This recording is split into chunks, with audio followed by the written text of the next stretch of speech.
اب ہر آدمی کے ہاتھ میں موبائل ہے. میں کلاس میں جاتا ہوں, کوئی طالب علم بنا رہا ہوتا ہے, میں نیچے جامعۃ الرشید کے پارک میں چائے پی رہا ہوں, وہاں سے کوئی طالب علم بنا رہا ہے, ہم روک روک کے تھک گئے ہیں, ابھی آہستہ آہستہ اس کو کنٹرول کر رہے ہیں. لیکن یہ کام میں نہیں کرتا, اور میں طلبہ سے کہتا ہوں یہ فنکاروں پہ, اداکاروں پہ یہ چیزیں سوٹ کرتی ہیں. اسٹائل مارنا, گاڑی میں بیٹھ رہے ہیں, گاڑی سے اتر رہے ہیں, پھر یوں جا رہے ہیں, پھر یوں اسٹائل مارا, یہ ایکٹروں پہ کے کام ہے. یہ علماء کے پہ سوٹ یہ چیزیں نہیں کرتی. تمیز سے زندگی گزارو, جو یہ شو بازی چھوڑ دو. تو یہ بھی میرا ٹک ٹاک پہ کوئی اکاؤنٹ ہے ہی نہیں, ٹک ٹاک پہ میرا کوئی اکاؤنٹ نہیں ہے. تو یہ سب لوگ کر رہے ہیں اپنے چینلوں کو گرو کرنے کے لیے, مجھے استعمال کیا جا رہا ہے کہ یوں آ رہے ہیں, یوں جا رہے ہیں, ایسے اسٹائل مار رہے ہیں. یہ میں نہیں کر رہا. خیر, ہم اپنے اصل موضوع کی طرف آتے ہیں. صحابہ کرام نے نبی صلی اللہ علیہ وسلم سے پوچھا کہ اللہ تعالیٰ کہتے ہیں کہ جس نے نیک اعمال کیے اور ولم یلبسوا ایمانہم بظلم, اپنے ایمان کے ساتھ ذرا بھی ظلم نہیں کیا, وہ جنت میں جائے گا, جہنم سے وہ بچے گا. تو یا رسول اللہ, ہم تو نیک اعمال کرتے ہیں مگر ذرا بھی ظلم نہ کیا ہو, ایسا تو نہیں ہوتا؟ کہیں نہ کہیں پوری زندگی میں تھوڑا بہت ظلم تو انسان سے ہو جاتا ہے نا. کیا خیال ہے بھائی؟ تھوڑا بہت ظلم زیادتی تو ہو جاتی ہے. تو نبی نے فرمایا یہاں ظلم کا مطلب شرک ہے. تم دیکھتے نہیں قرآن میں آتا ہے ان الشرک لظلم عظیم, شرک بہت بڑا ظلم ہے. تو یہاں ظلم کا وہ مطلب نہیں جو عام مطلب ہے, بلکہ یہاں ظلم کا مطلب کیا ہے؟ شرک. کہ جو ایمان لایا, نیک اعمال کی اور ذرا بھی شرک نہیں کیا, کیونکہ ذرا سا بھی شرک کر لیا تو سب برباد, ساری نیکیاں کیا ہو جائیں گی؟ برباد. تو اس سے پتہ چلتا ہے بھائی کہ قرآن کی میں ہی ایک لفظ مختلف جگہوں پر مختلف معنی میں استعمال ہو رہا ہے. تو ہمیں پتہ کیسے چلے گا کہ کون سا لفظ کس معنی میں ہے؟ بھائی جو بول رہا ہے نا, اس سے پوچھو کہ آپ کی نظر میں اس لفظ کا مطلب اس وقت کیا ہے. سمجھتے ہو کہ نہیں سمجھتے؟ تو ہم شریعت سے پوچھتے ہیں. اتنی لمبی چوڑی تقریر جو میں نے کی نا آپ کو یہ سمجھانے کے لیے کہ جب شریعت کہتی ہے دنیا سے محبت نہ کرو, تو محبت کا وہ مطلب نہیں ہوتا جو فوراً ہمارے ذہن میں آ رہا ہے. ہمارے ذہن میں فوراً یہ آتا ہے کہ کینیڈا جانا چھوڑ دو, وہاں لانچوں میں گھومنا چھوڑ دو, نیاگرا فال بولو مت جاؤ, شادیاں مادیاں بہت دن ہو گئے میرے بھائی مت کرو, صحیح ہے نا, بیوی بچوں سے محبت مت کرو. یہ مطلب آتا ہے نا. دنیا میں تو سب چیزیں داخل ہیں. گاڑیوں سے محبت مت کرو, پراٹھوں سے محبت, جملہ آپ لوگ کمپلیٹ کرو میرے بھائی, پراٹھوں سے محبت مت کرو, ناشتے میں انڈے مت کھاؤ, نہاری وہاری مغز نہاری سب چھوڑ دو. یہی مطلب پادریوں نے لیا تھا جس سے بیڑا غرق ہو گیا عیسائیت کا. سمجھتے ہو؟ انہوں نے کہا جب تورات انجیل کہتی ہے دنیا سے محبت مت کرو, دنیا سے بے رغبتی, تو اب ہم کیا کریں گے؟ سب چھوڑ چھاڑ کے جنگلوں میں نکلیں گے, اللہ اللہ کریں گے, اور بس ان کی جو عورتیں ہوتی ہیں جن کو نن کہا جاتا ہے, انہوں نے کہا ہم سب چھوڑ چھاڑ کر چرچ کی خدمت کے لیے اپنے آپ کو وقف, نہ شادی بیاہ نہ بچے, بس اللہ اللہ. پادریوں نے کیا کہا؟ بس ہر وقت کیا ہوگا؟ اللہ اللہ. وہ ہوا تو نہیں بیچاروں سے اللہ اللہ, بہت سارے کچھ اخلاقی برائیوں میں لگ گئے, کچھ بچے بھی رہے, لیکن یہ گڑی بھی. وَرَهْبَانِيَّةً ابْتَدَعُوهَا, قرآن کہتا ہے یہ انہوں نے خود سے گڑی ایک چیز جس کا اللہ نے ان سے مطالبہ نہیں کیا. اب جب آپ پادریوں سے پوچھتے ہو کہ بھائی قرآن کہہ رہا ہے کہ اللہ نے تم سے تورات اور انجیل میں اس کا مطالبہ نہیں کیا کہ تم دنیا کو لات مار دو, تو تم نے یہ کام کیوں کیا؟ تو وہ جواب میں کیا کہتے ہیں؟ تورات اور انجیل میں جگہ جگہ ہے دنیا سے دل مت لگاؤ, دنیا سے دل مت لگاؤ. تو ہم جواب میں کیا کہیں گے؟ بھائی جس اللہ نے دنیا سے دل لگانے سے منع کیا, اسی اللہ سے پوچھا جائے گا نا اے اللہ دل نہ لگانے کا مطلب کیا ہے؟ جو حکیم آپ کو کہہ رہا ہے کہ ٹھنڈی چیزیں کھاؤ گرم چیزیں نہ کھاؤ, اس حکیم سے پوچھو گے نا گرم سے کیا مراد ہے؟ کیا خیال ہے بھائی؟ کہ ہاتھ لگا کے دیکھ کے ٹھنڈی ہو یا ہاتھ لگانے سے گرم کا پتہ چل رہا ہو؟ وہ کہے گا نا نا نا, پوری لسٹ بنا کے دے گا آپ کو, یہ چیزیں گرم چیزیں ہیں, یہ چیزیں ٹھنڈی چیزیں, یہی ہوگا کہ نہیں ہوگا؟ تو اللہ تعالیٰ نے بھی جتنی بھی آسمانی کتابیں ہیں جن میں ہمیں دنیا سے محبت کرنے سے منع کیا ہے, ان میں اللہ نے خود ایکسپلین کیا ہے کہ اس کا مطلب کیا ہے. پہلی بات, قرآن سے ہمیں پتہ چلتا ہے کہ پیغمبروں سے کبھی گناہ نہیں ہو سکتا. اگر دنیا سے محبت کا مطلب یہ ہوتا کہ دنیا رکھ نہیں سکتے آپ, اس کی طرف دل مائل نہیں ہو سکتا, تو قرآن سلیمان علیہ الصلاۃ والسلام کی بادشاہت, ان کی 100 بیویاں اور ان کے خادم اور ان کا تخت, اور تخت بھی اتنا لگژری, ایسا لگژری تخت کے ہیرے جواہرات اس میں جڑے ہوئے, اور ملکہ سبا دیکھ کے اس کے ہوش اڑ گئے, یہ کیا ہے بھائی, اور ایسا عالی شان محل جس میں وہ رہا کرتے تھے. تو دنیا کی محبت کا اگر یہ کانسیپٹ ہوتا جو پادریوں نے بنایا, تو اس تصور میں کیا سلیمان علیہ السلام پورے اترتے ہیں؟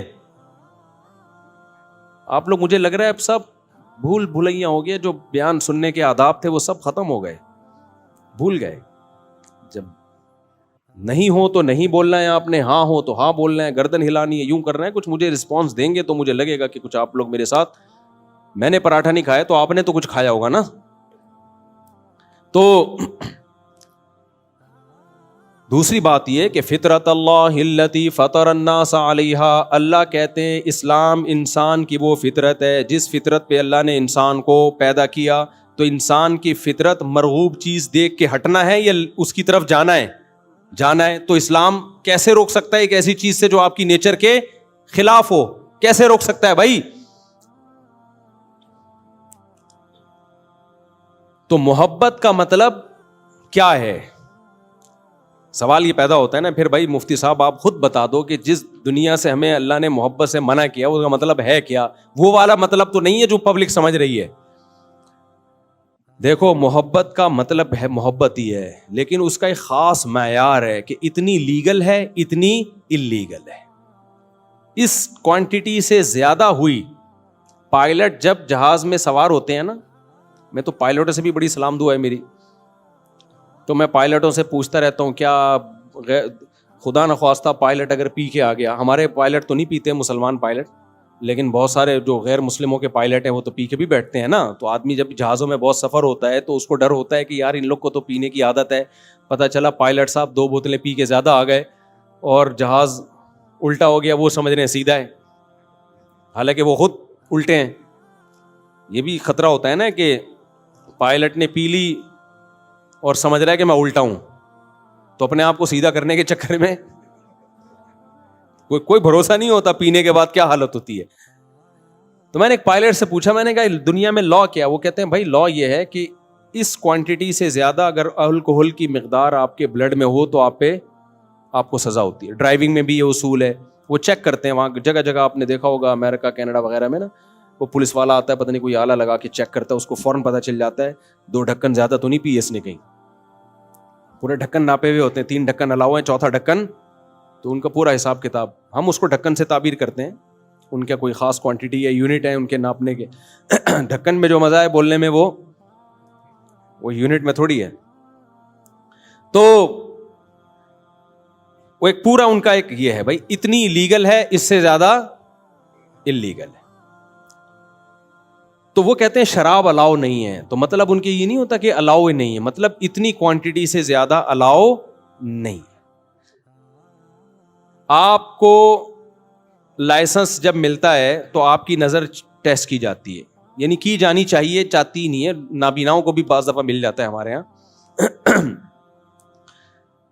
تو اس میں یہ ہے کہ بھائی اس حد تک تو برداشت کر لیں گے, چشمے سے ریکوری ہو جائے گی, ایک لمٹ ہے, اس سے زیادہ اگر نظر خراب ہے, 2 کے 4 نظر آ رہے ہیں آپ کو, سگنل لے کے آپ سمجھ رہے ہو کتنے پولیس والے کھڑے ہوئے آگے, 4 یا تو مسائل ہوں گے نا. آپ سمجھ رہے ہو کہ یہ والا اصل ہے, اس کو بچانا ہے, حالانکہ وہ آپ کو نظر آ رہا ہے.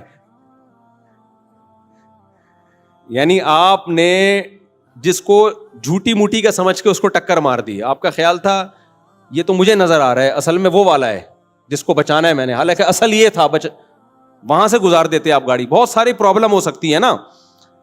تو اس لیے گورنمنٹ نے ایک لا بنایا ہے بھائی اس حد تک تو ٹھیک ہے, اس سے زیادہ نظر خراب ہوگی, لائسنس نہیں ملے گا آپ کو. تو ہر چیز میں شوگر ہے, بلڈ پریشر ہے, ہر چیز میں ایک معیار ہے اور ہر ادارے کا الگ معیار ہے. فوج کا معیار ذرا زیادہ اونچا ہوتا ہے, پھر اس کے بعد پولیس کا معیار ہے وہ تھوڑا سا کم، رینجرز کا اس سے کم، پولیس کا اس سے کم، ایسے ایسے یہ سیٹ اپ چلتا ہے.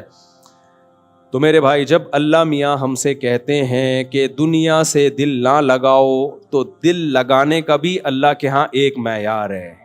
ایک حد تک دل لگانا یہ نہ صرف جائز بلکہ زندگی گزارنے کے لیے ضروری، لیکن اس کی ترغیب دینے کی اس لیے ضرورت نہیں ہے کہ وہ خود بخود لگے گا. کبھی آپ نے کسی کو بھوک لگ رہی ہو، آپ اس کو روٹی کے فضائل نہیں سناتے کہ دیکھ جب شدید بھوک لگ رہی ہو تو روٹی کھا لینی چاہیے، وہ کہے گا آپ کے مشورے کے بغیر بھی میں یہ کام کر لوں گا، آپ کو فنٹر بننے کی ضرورت نہیں ہے، میرا دل چاہ رہا ہے. تو اس لیے شریعت میں دنیا سے دل لگانے کے فضائل کہیں بھی نہیں ہے، کیونکہ وہ تو خود بخود لگتا ہے، نیچرل ہے. پابندیاں لگائی ہیں کہ بھائی یہاں تک لیگل ہے، لیکن یہ ضرور بتا دیا کہ جتنا لیگل ہے اس کو انلیگل سمجھنا حرام ہے. جتنا لیگل دل لگانا ہے نا اتنا کیا ہے، لیگل ہے. اس پہ اگر کوئی پابندیاں لگاتا ہے تو وہ اللہ کی حدود کو کراس کرنے والا ہے. تبھی اسلام نے جس اہتمام سے قرآن نے ہمیں یہ بتایا کہ اللہ کے حرام کو حلال نہیں کر سکتے، اتنے ہی اہتمام سے اللہ نے یہ بھی بتایا کہ اللہ کے حلال کو حرام بھی نہیں کر سکتے. پابندی ہے. لوگ ہم سے آگے پوچھ رہے ہوتے ہیں نا، امام ابو حنیفہ رحمہ اللہ تعالی سے ایک مسئلہ پوچھا گیا، اس وقت کے فقہا کا اس میں اختلاف تھا. امام ابو حنیفہ کے نزدیک وہ جائز تھا. مسئلہ کیا تھا وہ میں بیان کروں گا تو یوٹیوب پہ ایک نئی جنگ چھڑ جائے گی نا، اس لیے میں اصل مدعا کو بیان کرتا ہوں جو اس مسئلے سے سبق دینا مقصد ہے. وہ ہے امام حنیفہ کے نزدیک جائز تھا، باقی فقہا کیا کہتے تھے اس کو ناجائز. اب کسی نے امام صاحب پہ الزام لگایا کہ ابے یہ لوگوں کو اجازت دے رہے ہیں، رخصتیں دے رہے ہیں، دیکھو وغیرہ وغیرہ نا. تو کسی نے ان سے کہا کہ جب آپ کی نظر میں یہ جائز ہے تو آپ خود کیوں نہیں یہ کام کرتے، اور اگر خود یہ کام نہیں کرتے تو ناجائز کیوں نہیں کہتے پھر اس کو. تو امام صاحب نے فرمایا، مجھے پورے الفاظ یاد نہیں ہیں کیونکہ یہ عبارت پڑھے ہوئے بھی 20-25 سال ہو گئے دور حدیث میں، پورے الفاظ یاد نہیں ہے. غالباً یہ تھا کہ میرے ایک ہاتھ میں چاند رکھ دیں، سورج رکھ دیں، یا یہ کہ مجھے پوری دنیا کی دولت دے دیں، یعنی جتنا بھی مجھے فورس کریں، مجھے یہ کہلوا دیں کہ یہ جائز ہے، ناجائز ہے، تو میں اس کو ناجائز قرار نہیں دوں گا، کیونکہ میرا اجتہاد یہ کہتا ہے کہ اس کے ناجائز ہونے کی دلیل نہیں ہے. تو پورا زور لگا دو، میرے منہ سے یہ نہیں نکلوا سکتے کہ یہ ناجائز ہے. کیونکہ اگر میں یہ کہہ دوں گا، امام صاحب کی بات کا مطلب کیا کہ میں ایک چیز کو جائز سمجھ رہا ہوں اور میں لوگوں کے دباؤ میں یا تانوں میں آ کے اس کو ناجائز کہہ دوں گا، تو اللہ کے حلال کو حرام کرنا بھی کم درجے کا ظلم بولو نہیں ہے. یوٹیوب کے مسئلے میں نا لوگ ہم پہ یہی زور لگا رہے ہیں، کبھی ڈاکٹر صاحب کا بیان پیش کر رہے ہیں، کبھی فلانا کا بیان پیش کر رہے ہیں کہ یوٹیوب کی ارننگ کو ہم مفتی طارق مسعود صاحب حرام کہیں، پھر الزامات لگا رہے ہیں کہ ان کے اپنے چینل ہیں. ہم 20 دفعہ جواب دے چکے بھائی ہمارا چینل تو بعد میں بنا ہے، ہمیں تو پتہ بھی نہیں تھا اس وقت جب ہم نے اس کا فتویٰ دیا جائز ہونے کا. تو وہ کیا ہے فورس کر رہے ہیں. میں لوگوں سے کہتا ہوں بھائی ہمیں اس دلیل کا جواب دے دو، میں اسی وقت ناجائز کہہ دوں گا، 2 سیکنڈ بھی مجھے ناجائز کہنے میں نہیں لگیں گے. لیکن ایک چیز کو ہم جائز سمجھ رہے ہیں، ہم اس کو ناجائز کہتے ہیں پبلک کے پریشر میں آ کے، تو قیامت کے دن الٹے ہم لٹکے ہوئے ہوں گے، آپ لٹکے ہوئے نہیں ہوگے. سمجھتے ہو گے نہیں سمجھتے؟ اور پھر اس کے علاوہ بہت ساری چیزوں کو اور بھی ناجائز قرار دینا پڑے گا. اب یہ ٹاپک چل گیا تو میں اس کو، کیونکہ لوگ پھر شارٹ کلپ بناتے ہیں، پہلے وہ امام صاحب کی بات مکمل کر لوں.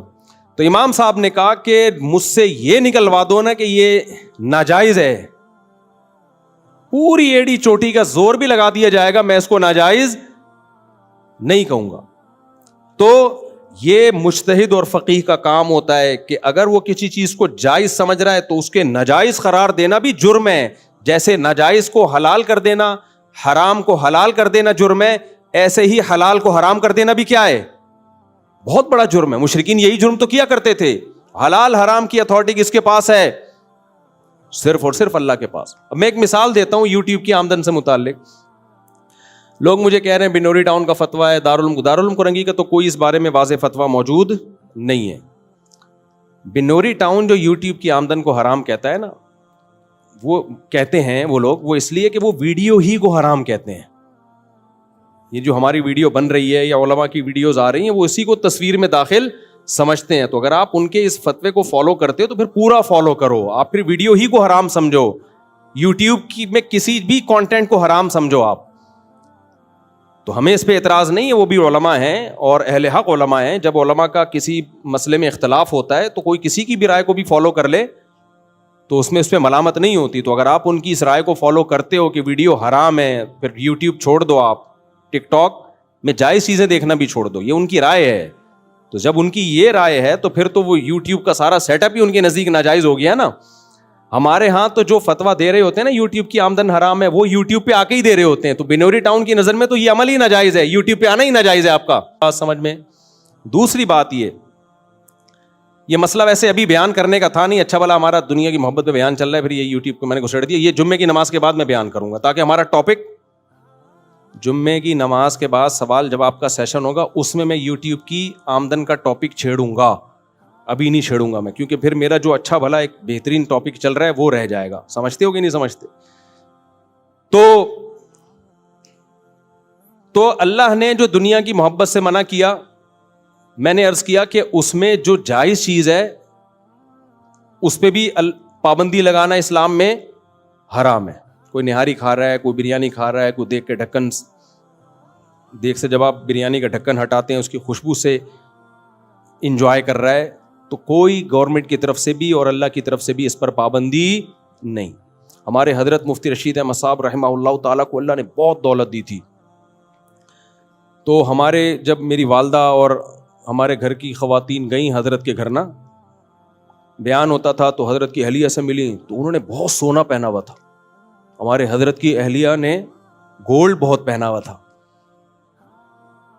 اور بھی بہت ساری خواتین گئیں تو وہ سب آ کے کہنی بھائی یہ مولانا ہیں, ان کی بیگم نے اتنا گولڈ پہنا ہوا ہے, یہ کس ٹائپ کے مولانا ہیں؟ سمجھ میں آ رہی ہے؟ حضرت کی رائے یہ تھی کہ جب اللہ نے پیسہ دیا ہے تو میں گھر والوں کو گولڈ زیادہ پہناؤں گا. اور حضرت اسپیشل اس دن لازمی ان سے کہتے تھے پہنو جس دن خواتین بیان میں آئیں, تاکہ یہ جو کانسیپٹ مولویوں کے گھروں کا یا دینداروں کے گھروں کا ہے نا, اور یہ جو دنیا سے محبت کرنے کا جو کانسیپٹ ہے یہ کلیئر ہو کہ اس کا صحیح مطلب کیا ہے. اللہ نے اگر دولت دی ہے, نبی صلی اللہ علیہ وسلم نے ارشاد فرمایا, صحیح حدیث ہے, ان اللہ یحب ان یرا اثر نعمتہ علی عبدہ. میں پورے آپ کہہ سکتے ہیں مفتی صاحب حدیث کا ریفرنس نمبر نہیں دے رہے بھائی جان, ہم پوری عربی کی حدیث پڑھ کے سنا رہے ہیں آپ کو, پوری عربی کی حدیث پڑھ کے سنا رہے ہیں نا. آپ گوگل پہ ٹھک کر لکھو, ٹھک کر کے آ جائے گی. لکھنے میں ٹائم ہوگا, آنے میں ٹائم نہیں لگے گا. تو پوری حدیث عربی میں پڑھ کے سنا رہا ہوں. ان اللہ یحب ان یرا اثر نعمتہ علی عبدہ. اس حدیث کا شان ورود کیا ہے؟ ایک صحابی نبی صلی اللہ علیہ وسلم کی خدمت میں آئے, پراگندہ لباس, بال بھی بکھرے ہوئے. ہم ہوتے نا جو ہم نے اسلام کا ایک کانسیپٹ بنایا ہوا ہے اپنی کھوپڑی میں, ہم کہتے بزرگ صرف یہی ہے. آج ایک ہم نے بزرگ دیکھا کپڑے بھی صحیح نہیں پہنے ہوئے اور بال بھی کیا ہیں, میلے کچیلے اور بکھرے ہوئے. ہماری نظر میں کانسیپٹ کیا ہے؟ تبھی روحانی عامل جتنا میلا ہوگا نا اتنا زیادہ چلے گا. پھر روحانی عاملوں پہ آ گیا میں, اللہ معاف فرمائے. روحانی عامل جتنا گندا, جتنی انگوٹھیاں اس کی ہوں گی نا, بالکل چھچورے نہیں جیسے لیڈیز پنا, اس میں انگوٹھیاں 6 4 انگوٹھیاں یہاں ڈالی ہوئی ہوں گی, منہ میں پان, بڑی بڑی مونچھیں اور میلا بدبو, جتنا اور جتنی الٹی الٹی باتیں کرے گا جو سمجھ میں ہی نہ آئے. ان کے چینل آپ دیکھ لو, ان کے یوٹیوب پہ بیان سنو روحانی عاملوں کے, نہ سر نہ پاؤں, پتہ ہی نہیں چلتا بیان بول کیا رہا ہے. یہ پتہ نہیں مستنڈے بنے ہوئے لوگ بیٹھے ہوئے ہوتے ہیں اور علماء مفتیان کرام بیٹھے ہوئے ہوتے ہیں اس کے سامنے. ایسے عاملوں کے سامنے مفتیان کرام بیٹھے ہوئے, وہ میں ان سے پوچھتا ہوں سمجھ میں آ رہا ہے؟ کہہ رہے ہیں بہت اوپر کی باتیں ہیں, بہت اوپر کی, کتنی بہت. اچھا عاملوں کی ایک اور آپ کو بدماشی بتاؤں میں. جب آپ کسی عامل کے پاس جائیں گے نا تو وہ آپ کی آنکھوں میں آنکھیں نہیں ڈالے گا, تھوڑا سا کنارے پہ دیکھے گا یوں. جیسے آپ ہے نا, آپ آئے میرے پاس اور اللہ نہ کرے میں عامل ہوں تو میں تھوڑا سا سائڈ پہ دیکھوں گا یوں. یہ ایک اسٹائل ہے ان کا, یہ ایکٹنگ ہے, ایسے کریں گے. یہ پھر یہ شو کرتے ہم آپ کے ہمزاد سے بات کر رہے تھے. یہ شو کرتے ہیں کہ ہم آپ کے موکل سے یا آپ کے ہمزاد سے بات کر رہے تھے, تو اس سے ہم نے اندازہ لگا لیا آپ پہ کیا ہے. ٹوٹل فراڈ ہے یہ, سمجھ لو ایکٹنگ ہے, کچھ بھی نہیں ہے. تو اس لیے جتنا میلا کچیلا عامل ہوگا نا مارکیٹ میں اتنا زیادہ ہٹ ہوگا وہ. خیر, اور جتنی لمبی لمبی پھینکے گا ہمزاد موکل, کہہ رہے ایک آپ ہو ایک آپ کا ہمزاد ہے. بھائی جب کوئی ایسی بات کر آپ بولو ٹوٹل میں یہی ہوں جتنا ہوں نا, کوئی ہمزاد میرے ساتھ نہیں ہے, کوئی موکل میرے ساتھ نہیں ہے, میں ٹوٹل جو ہوں پیدا اکیلا ہی ہوا تھا اور ٹوٹل اتنا ہی ہوں میں. باقی وہ جو حدیث میں آتا ہے ہر انسان کے ساتھ ایک جن ہے ایک فرشتہ ہے, وہ یہ ہمزاد نہیں ہوتے. وہ جن انسان کو شیطان ہے جس کو جن سے تعبیر کیا ہے, وہ برائیوں کی ترغیب دیتا ہے اور فرشتہ دل میں نیکی کے خیالات ڈالتا ہے. اس کا عاملوں سے کوئی تعلق نہیں ہے, اور عاملوں کو وہ فرشتے اور جنات لفٹ بھی نہیں کراتے. وہ تو اللہ نے ہر ایک کے ساتھ رکھا ہوا ہے. وہ تو برائیوں کی ترغیب دے گا, فرشتہ نیکیوں کی ترغیب دے گا, وہ دل پہ اثر ڈالتے ہیں اس کا. باقی ہم ٹوٹل یہی ہیں, ٹھیک ہے نا, ہمارے ساتھ الگ سے مزید کوئی چیز نہیں ہے. ہاں جب شادی ہوتی ہے تو ایک چیز لگ جاتی ہے آپ کے ساتھ جس کو بیگم کہا جاتا ہے, وہ پھر پوری زندگی کے لیے آپ کے ساتھ ہمیشہ کے لیے لگ گئی. تبھی میں کہتا ہوں کہ باہر جب جو لوگ جاب کے لیے جاتے ہیں بیگم کو ساتھ لے کے جایا کرو. وجہ اس کی یہ کہ اللہ نے کہا وصاحبتہ وبنیہ, اللہ نے بیوی کو صاحبہ کہا ہے, ساتھ رہنے والی. ماں کو بھی صاحبہ نہیں کہا, باپ کو بھی صاحبہ نہیں کہا, بھائی کو بھی, بہن کو بھی, اولاد کو بھی نہیں. بیوی کو کیا کہا؟ صاحبہ. اس کا مطلب یہ پھلترو کی طرح ہمیشہ کے لیے چپک گئی ہے. خواتین کو غصہ آتا ہے میرے لفظ پہ, لیکن بھائی میں تو تعریف میں کہہ رہا ہوں نا, یہ چپک گئی ہے. پھلترو اس لیے کہتا ہوں کہ جو کپڑوں پہ بعض دفعہ نا ریشمی کپڑوں پہ ایک دھاگا چپک جاتا ہے, دیکھا ہوگا بعض دفعہ. بچپن میں ایسا بہت ہوتا تھا, تو ہم کیا کرتے تھے, اس دھاگے کو ہٹایا ہاتھ سے چپک گیا, اب دوسرے ہاتھ سے پکڑا اس پہ چپک گیا. وہ کرنٹ ہوتا ہے اس میں نا, پھر یوں یوں کیا ادھر چپک گیا, پھر یوں کیا ادھر چپک گیا. اس سے جان چھوڑانا, مرو گے تو جان چھوٹے گی اس سے, یا نہا کے آ جاؤ. تو وہ پھلترو کہلاتا ہے, اس کالڈ پھلترو. تو اسی طرح جب شادی ہو گئی تو بیگم کو اللہ نے کیا بنا دیا, آپ کے ساتھ چپکا دیا. اب 2-2 سال کے لیے سعودی عرب جا رہے ہو جاب کرنے کے لیے, پوری زندگی آپ بیگم یہاں ہے. یہ شریعت نہیں ہے بھائی, یہ شریعت کا مزاج نہیں ہے, اس کو ساتھ لے کے جاؤ. خیر,